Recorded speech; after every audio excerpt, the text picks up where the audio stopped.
So ayun na nga guys, first time ko nakapunta sa Boracay kasama yung anak ko, yung son ko.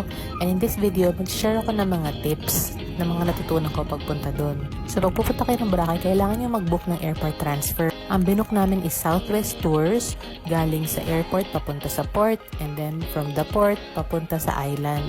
So sa airport pa lang may susundo na sa inyo na van papunta sa port. And ito na nga yung yate na sinakyan namin galing sa port, no? Sobrang bilis lang ng biyahe, like 5 minutes, 7 minutes, nandun na kayo agad sa kabilang side, which is the Boracay Island.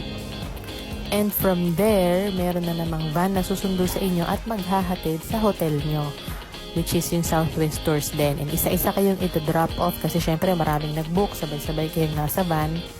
And ayan, makikita nyo at madadaanan yung iba-ibang stations. And for this trip actually, sumabay lang kami dun sa family friend namin kaya napunta kami sa Station 0. Na natutunan ko naman na pag Station 0, yun talaga yung pinakadulo and medyo malayo yung biyahe mo from the port itself.